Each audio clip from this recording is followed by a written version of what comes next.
Hello, my dear lovely students. Welcome to the class. My name is Mansi and I am your English grammar educator. Today I will explain you the second chapter of class 5th.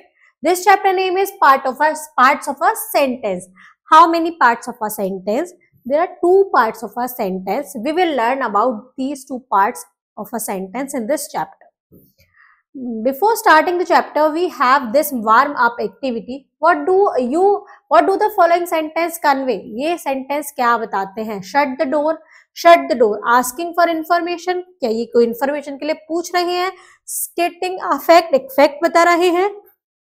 Stating a command, एक command दे रहे हैं. Expressing a strong emotion, कोई emotion बता रहे हैं. Command दे रहे हैं. Shut the door, door को बंद कर दो. This is my favourite place to shop. यह मेरी एक फेवरेट प्लेस है शॉपिंग के लिए. Asking for information, no. Stating a fact, stating a command, no. Expressing a strong emotion, एक ये फेवरेट शॉप बता रहा है, अपनी फेवरेट शॉप बता रहा है. स्टेटिंग अ फैक्ट भी नहीं, is expressing an strong emotion. What a lovely surprise. Asking for information, no. stating a fact, no. Stating a command, no. Expressing a strong emotion, ये एक strong emotion बताता है कि कितना what a lovely surprise, कितना प्यारा surprise है. Now come to the chapter. A sentence is a group of words which make complete sense. एक sentence वो group of words होता है जिसका एक complete sense होता है. A sentence must begin with a capital letter.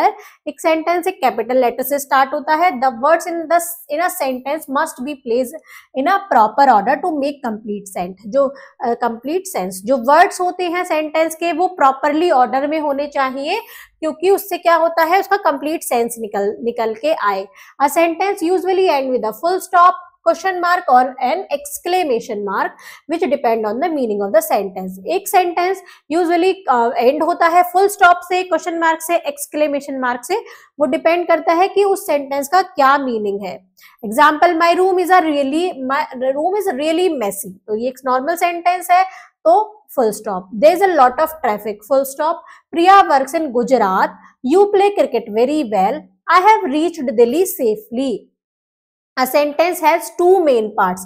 एक sentence के दो main part होते हैं. These are subject और predicate.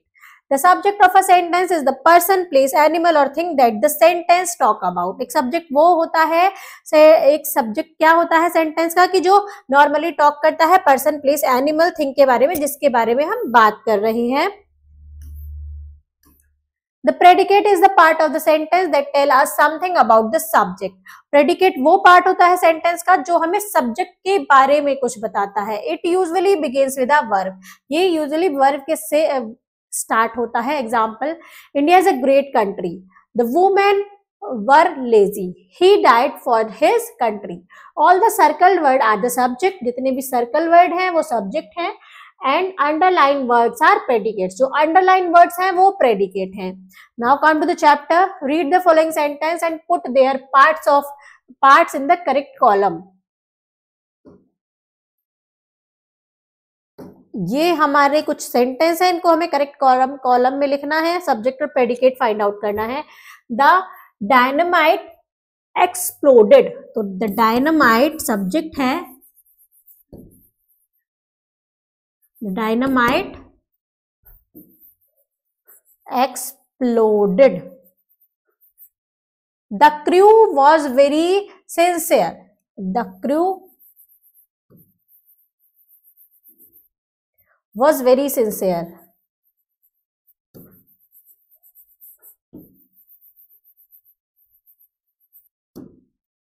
This house is beautiful. तो this house क्या है, subject है. This house is beautiful क्या है, predicate.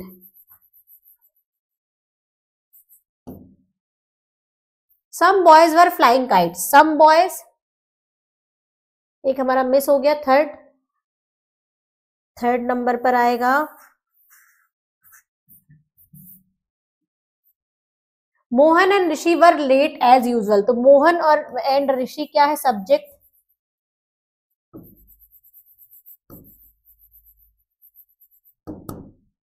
Were late as usual. Were late as usual क्या है? Predicate. This house is beautiful. This house subject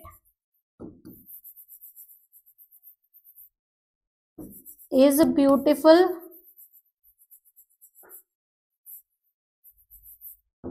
Predicate. Some boys were flying kites. Some boys. Subject were flying kite.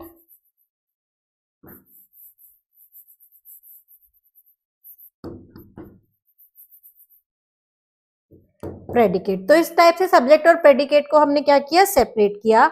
Now come to the next question. The next is next heading. Kinds of sentence. Kinds of sentence कितने type के होते हैं? Sentence कितने kinds के होते हैं? Sentence can be classified into 4 types. Sentence 4 types में classified होते हैं. They are declarative sentence, interrogative sentence, imperative sentence, exclamatory sentence. A sentence always begin with a capital letter and end with a full stop, question mark और exclamation mark. एक sentence start होता है capital letter से और end होता है full stop, question mark और exclamation mark से. A declarative sentence tell us a fact और गिव सम इंफॉर्मेशन. एक डिक्लेरेटिव सेंटेंस हमें कुछ एक फैक्ट बताता है या फिर कुछ इंफॉर्मेशन देता है. It ends with a full stop. ये फुल स्टॉप से एंड होता है. Example, I have a doll house. The boy were swimming. She has a beautiful necklace. Next is interrogative sentence ask something. Interrogative sentence क्या होता है? हमसे कुछ पूछता है. It end with a question mark और ये क्वेश्चन मार्क से एंड होता है. Example, who are you? Where is the aeroplane? Whose book is it? तो इस टाइप से हम क्वेश्चन पूछते हैं तो क्वेश्चन मार्क का यूज करते हैं. ये next is an imperative sentence gives a command और मेक्स अ रिक्वेस्ट. एक इम्परेटिव सेंटेंस कमांड देता है या कोई रिक्वेस्ट करता है. Example, let us stay here. Please bring me a glass of water. Go back to your work. तो ये क्या है? इंपरेटिव सेंटेंस है. और एक्सक्लेमेटरी सेंटेंस क्या होता है? An exclamatory sentence express a sudden और स्ट्रॉन्ग फीलिंग. एक्सक्लेमेटरी सेंटेंस क्या बताता है? सडन और स्ट्रॉन्ग फीलिंग को बताता है. Example, what a beautiful creature. What noise are you making. तो ये एक्सक्लेमेशन मार्क है. Wow it's pretty. ये क्या है? ये स्ट्रॉन्ग इमोशन या स्ट्रॉन्ग फीलिंग बताते हैं तो उनको हम एक्सक्लेमेशन सेंटेंस बोलते हैं. Now the question is, read the sentence and write a declarative, exclamatory, imperative and interrogative against each. I wish I had a puppy. मैं विश करता हूँ क्या मेरे पास एक पपी होता. काश मेरे पास एक पपी होता. एक स्ट्रॉन्ग इमोशन बताता है तो ये है imperative sentence. I am the owner of this house. ये क्या है? Declarative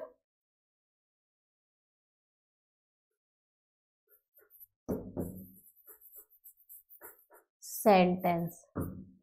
Who are you? ये क्या है? Interrogative sentence.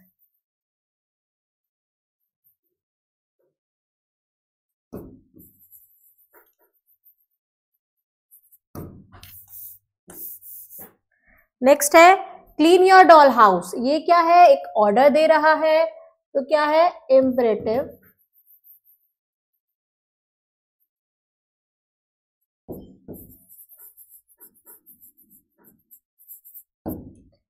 I want a puppy for my self. मुझे अपने लिए एक पपी चाहिए.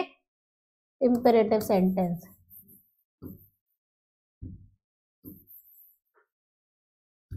ये क्या है? ये नॉर्मल सेंटेंस है. Declarative.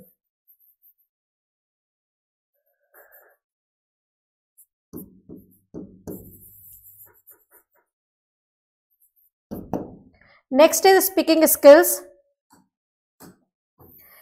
Divide the class into groups of 4 student each. 4 student के ग्रुप्स बनाने हैं.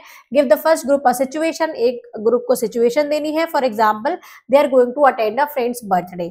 एग्जाम्पल के जैसे कि उनको एक फ्रेंड के बर्थडे को अटेंड करने जाना है.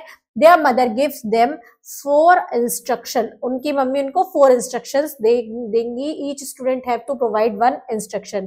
और हर स्टूडेंट को एक इंस्ट्रक्शन प्रोवाइड करनी है. फॉर एग्जाम्पल, स्टूडेंट 1 क्या बोलेगा? Don't forget to wish the birthday boy girl. उनकी मम्मी ने इंस्ट्रक्शन दी तो चारों स्टूडेंट को एक एक इंस्ट्रक्शन बतानी है. स्टूडेंट 2 कहेगा डोंट ओवर ईट. तीसरा बताएगा मम्मी क्या एडवाइस कर रही है, बिहेव पोलाइटली विद एवरीवन। तो ऐसे ही करके सारे स्टूडेंट्स को कुछ एक पॉइंट दिया जाएगा, टॉपिक दिया जाएगा, उनको 4 इंस्ट्रक्शंस बतानी है। स्टूडेंट 4 बोलेगा come back home on time. तो ऐसे मम्मी क्या करती है, इंस्ट्रक्शन देती हैं अगर हम किसी फ्रेंड्स के बर्थडे में जाते हैं। You can create several such situation, आप कुछ और अलग सिचुएशन बना सकते हैं। A child is at the swimming pool and the coach gives instruction. एक चाइल्ड स्विमिंग पूल में है और कोच इंस्ट्रक्शन दे रहा है। The class has a unit test and the teacher gives instruction. एक क्लास में एक यूनिट टेस्ट है और टीचर इंस्ट्रक्शन दे रही है। Continue the activity with the other group giving different situation. और ऐसे ही कंटिन्यू करनी है एक्टिविटी हर ग्रुप को अलग अलग सिचुएशन देकर। Listening skill is your teacher is going to read out a few sentences. आपकी टीचर को सेंटेंस पढ़ेंगी। Identify whether they are declarative, interrogative, imperative और exclamatory sentences and write in the space given below. आपको बताना है कि किस type का सेंटेंस है और उनको इन ब्लॉक्स में लिखना है। Fun activities, memorize object. The teacher will place at least 15 different objects on a table and student will observe them within a certain time frame. एक टीचर को 15 डिफरेंट चीजें रखनी है टेबल पर और एक स्टूडेंट को उनको एक थोड़े से टाइम में उनको ऑब्जर्व करना है। Afterward, the teacher will cover the object and ask the student to recall certain detail about them and frame relevant sentence. और टीचर उसके बाद क्या कर देगी, उसको कवर कर देगी, स्टूडेंट को रिमाइंड करके वो सारी चीजों को और कुछ सेंटेंस बनाने हैं, उनके बारे में इंफॉर्मेशन देनी है और कुछ सेंटेंस बनाने हैं। तो इस टाइप से आपको ये एक्टिविटी परफॉर्म करनी है अपनी टीचर के साथ। Thank you students.